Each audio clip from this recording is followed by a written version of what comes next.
Leverage technology to find efficiencies in the front end of the process so that you can spend the time going through and doing what actually matters so that you make sure you're finding a great fit. Welcome back to the Sterling Family Law Show, the podcast designed to help family law attorneys build the firm of their dreams. I'm your host, Tyler Dolph. I'm also the CEO of our family law firm only marketing agency called Rocket Clicks that was actually born out of our own family law firm, Sterling Lawyers, that has grown to over 27 attorneys. Today, we are continuing our series on hiring. We're focusing on resume screening.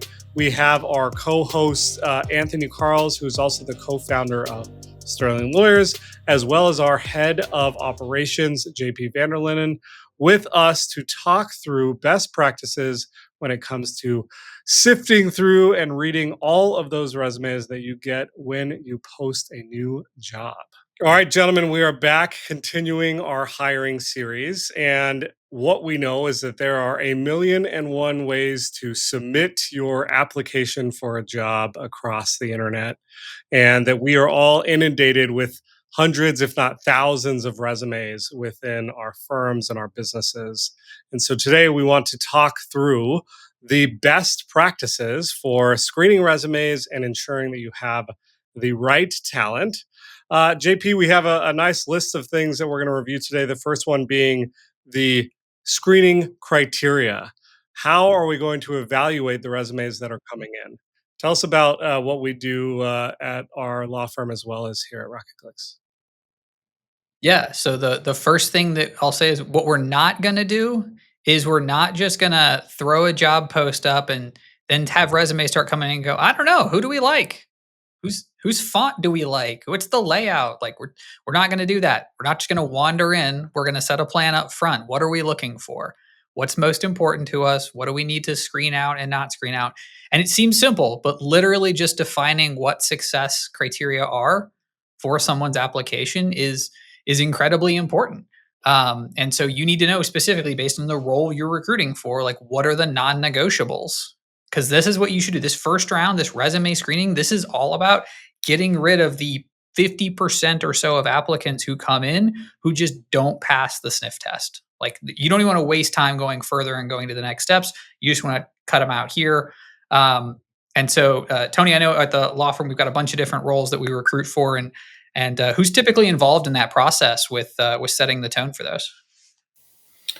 So depends on the role, but we typically like to work with kind of the managers of the position. So like when we built this out for attorneys, we're very much involving our two managing partners there in terms of how they're screening these people at the front end, determining what the criteria is so our HR team can execute that well. Same thing on the paralegal front. So our lead paralegal, she's the one that helps draft that. Sales side, same story.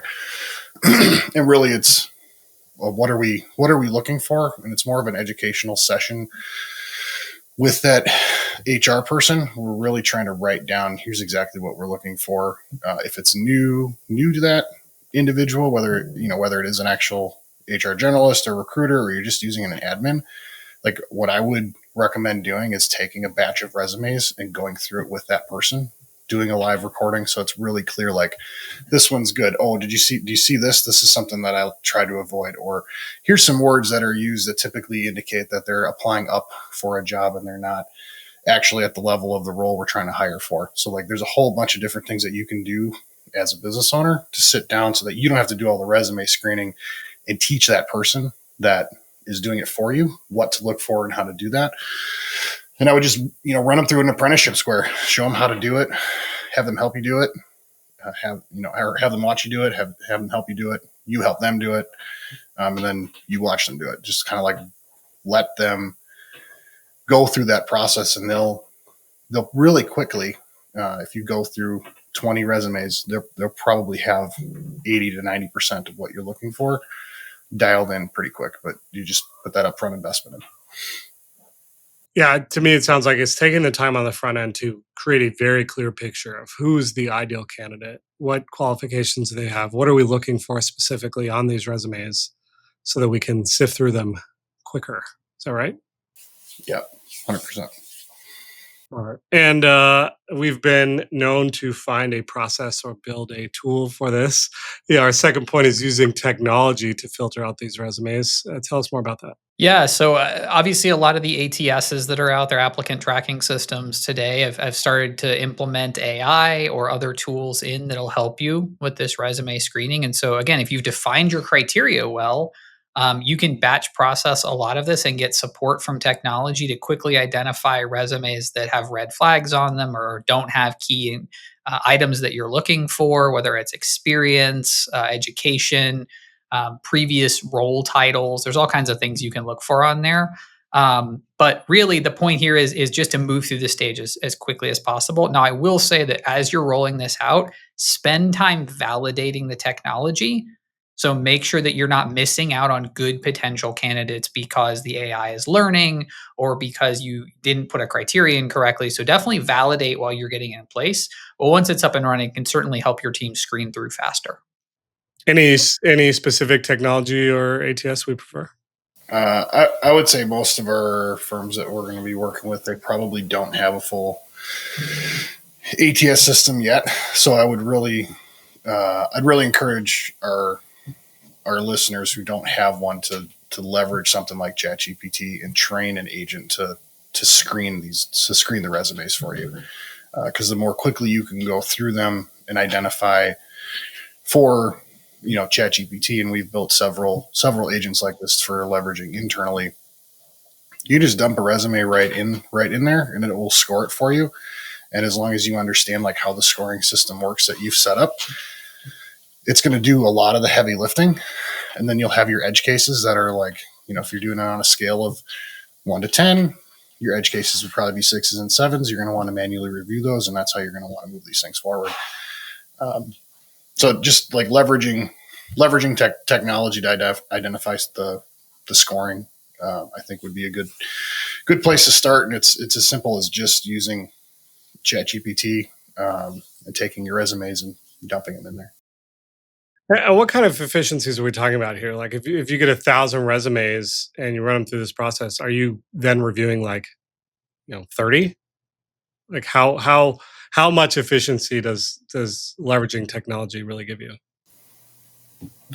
I would say that your ability to screen through a large volume of applications, let's just use the sample size of 100. You could screen 100 resumes easily in 30 minutes and get that down to probably the 10 to 15 that actually meet your criteria. So it'll go really fast. You have to do the work up front. And I'd encourage people to leverage Upwork and write out exactly what you're looking for so that you can work with someone that maybe you don't know how to write chat agents right now. So like leverage someone on Upwork. There's a lot of people that do this. It's not super expensive. You can very easily access it. All you need is a ChatGPT account, create an agent, and then you're going to test and validate. So you're going to dump a bunch of resumes in, see how that scores it, give it a good one, give it a bad one, see how it scores it, and then start utilizing testing and iterating it for improvement. So it doesn't have to be complicated. That's what I would say. This is very accessible to anybody that knows how to use a computer. Love it. Yeah, and those are real efficiency gains, right? That's going to really help you find the right candidate quickly. If you think about screening 100 resumes manually, each one you're probably looking at for, best case scenario, probably 3 minutes. So, that's 300 minutes. It's a couple hours. And like, you got a lot of things to do versus like, let's dump them in, let's review them, see if they meet our criteria, the experience that we're looking for, and then use your 3 hours to do the follow-up. Start getting these scheduled so that you can get that position filled. Do you want to grow your law firm, but you can't predict next month's revenue? Do you hire an attorney without knowing if you can actually afford it? I hear you. We have a planning system that forces us to focus. It's built on these 3 key principles. We are teaching this entire framework in a free 45-minute webinar called the 2026 Annual Planning Live. Let's make next year the one that actually changes everything. You mentioned experience. That's our next point. And thinking about if you're new to the job force, you're adding everything that you've ever done on your resume to try and add credibility. If you've been in the job force a long time, maybe it's not as bad, but focusing on the relevant experience has got to be key here, right, JP? Yeah. So obviously, there's going to be some things that, depending on the role, whether you're hiring for an attorney or a paralegal, legal assistant, you may have different requirements in terms of, education and training and licensure and things of that nature. But when it comes down to it, there's no substitute for being in the work. The exponential benefits you have from having somebody who's, like you said, early in their career, a year in versus 3 years versus 5 years, you get a lot of those early gains. And so, understanding like what someone's actual experience has been, not just in terms of total time spent, but in the specific work that they were doing during that time. What is the overlap? Have they been in family law for that whole 3 years, or did they start at a more general multi-practice firm, and they kind of like only got to family law in the last 6 months. So understanding like who are you actually bringing in and talking to, and like how closely does their actual lived experience correlate to what you're going to be asking them to do in the role in your firm ongoing. And like you can also use the resume uh, to vet their likelihood of, in previous conversations we've talked about, is this someone that's going to be like a consult room revenue driver, or is this someone that's going to be more of a kind of a grinder that's going to get a bunch of cases done? Like what type of lawyer is this going to be?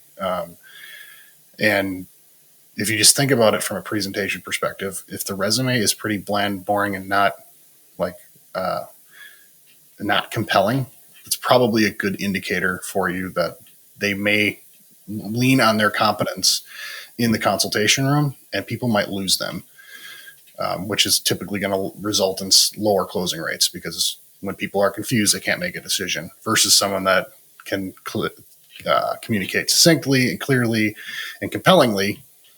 They're probably going to do really well in the consultation room. So like you're going to want to very much look for know what you're looking for, because that's going to dictate a lot of like how you use resume filters like we talked about above, but B, what you're looking for in the resume. So like if you might want a really boring resume because it is something that's actually going to be, that might be a really good indicator that this person's been in market, they understand their stuff, they're not trying to be overly salesy, and like what you need is someone that's going to be a grinder for your firm.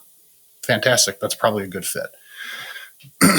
So I think you're like looking at the meta of the resume as well as like the actual lived experience, like JP said, is important. Yeah, I think that touches on our next point as it relates to looking at career growth. And that's something that we really pay attention to, right? Are these individuals go-getters? Are they consistently getting promoted, or, get their next job being a higher position than their current job? Or have they been in the current job for a long time, which shows consistency and loyalty? How do you think about that, JP? Yeah, I think there's a couple of things you hit on there that are really important. One is longevity with a specific firm over time. So you do want to, obviously, there's a little bit of grading that happens here based on how early or late in their career the applicant is. Early career folks do tend to be a little bit more mobile as they're trying to move. But in general, you're looking for someone who's been within a single environment for a long period of time, because that shows loyalty, and that person's probably going to be with you for a long time. And there's nothing worse than like spending all that time investing in someone only to have them, walk out the door. So you're looking for a track record that gives you clues to how they're going to perform for you. And then, like you said, advancement. So like, I don't want to see that you've been at a firm for 10 years and you haven't grown. Like that's actually kind of scary to me. I want to know like why you weren't advancing during that process. I want you to be able to tell me about that. The one other thing I'd flag here is I always look for the gaps between roles, because that can sometimes be a place to tell a story. If consistently when someone is leaving roles, there's a 6, 7, 8 month gap. I'm not talking about one time, but consistently, that's probably an indication that when they do get out into the market doesn't value them particularly highly. So that's an early clue for you to say, hey, this person doesn't get snapped up really quickly, versus there's no gaps here. When they leave a position, they are immediately in another firm, in another role, because they are desired in the market. This gives you a good sense of this person's value. Really good. Love the idea of leveraging kind of these preset notions as it relates to like what we're looking for. But I think there's also a lot of like red flags on resumes.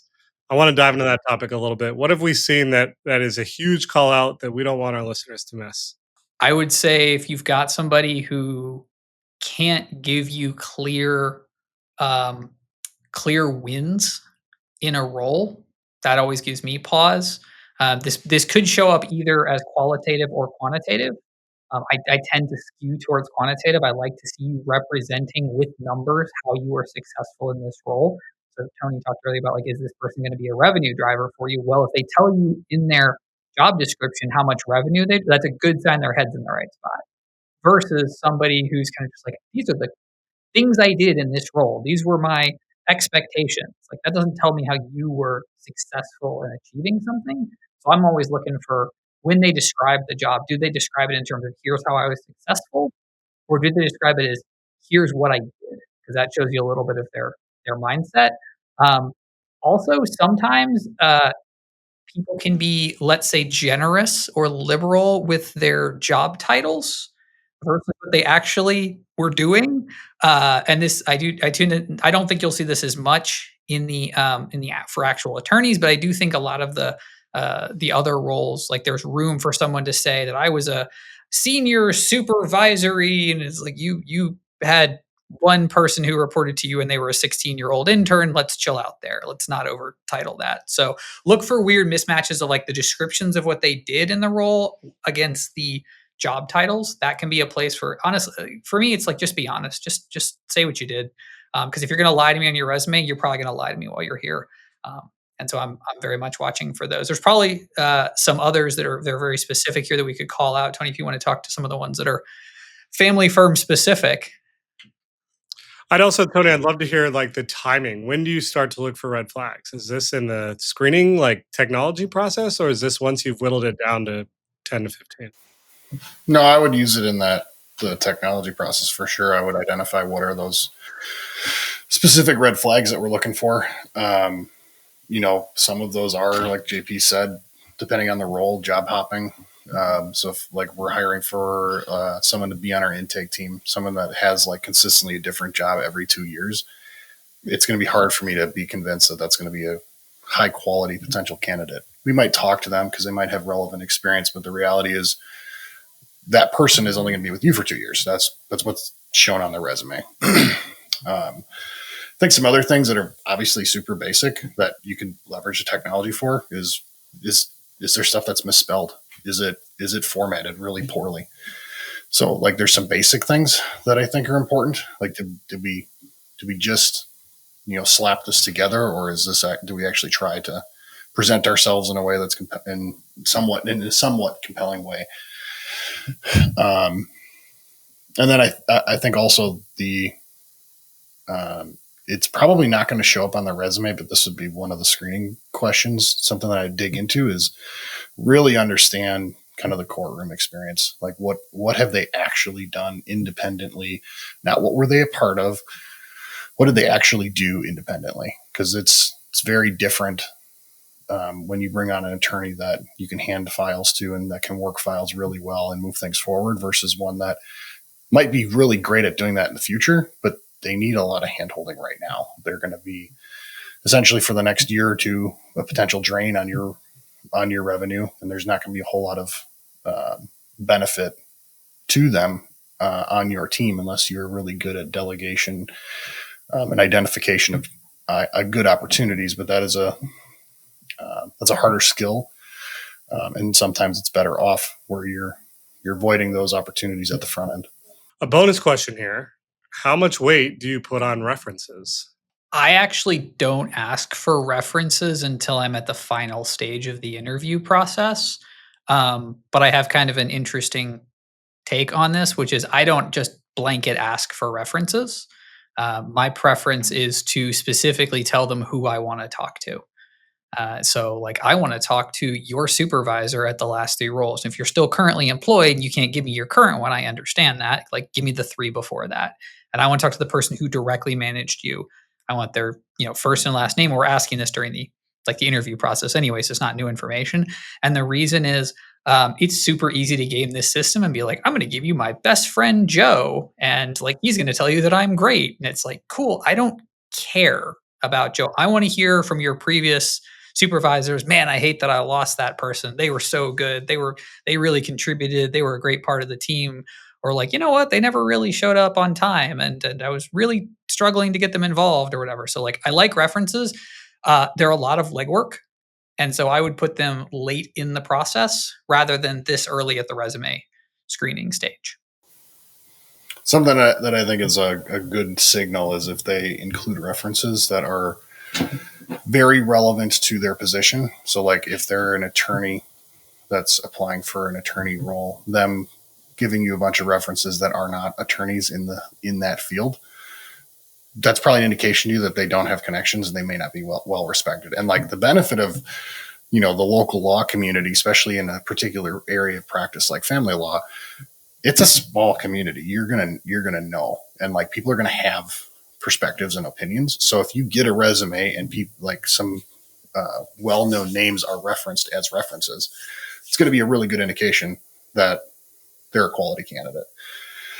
So I really think them proactively giving them to you, and then those references matching the job role, I think are important. So like, for me, if I was applying for a job and I used, an intake person as my reference, where it might be a quality reference, someone who's hiring me as a president, they want to know what other presidents think about me, not necessarily what my frontline salesperson thought of me.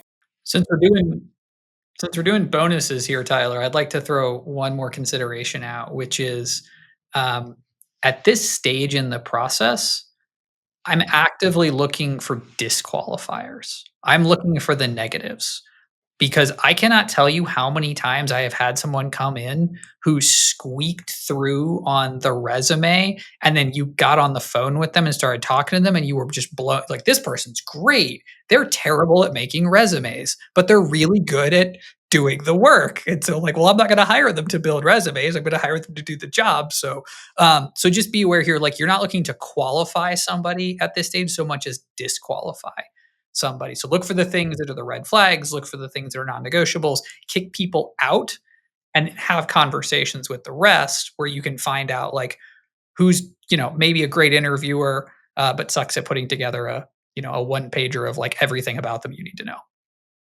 Yeah, from what I'm hearing from both of you is leverage technology to find efficiencies in the front end of the process so that you can spend the time going through and doing what actually matters so that you make sure you're finding a great fit.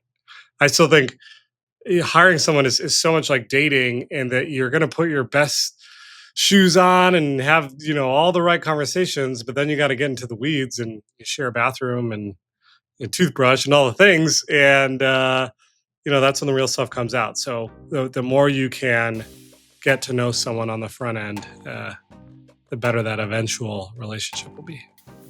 We would recommend not sharing toothbrushes, by the way. I agree with that totally. Yeah. Just to put that out there, I think that's probably not the best bet.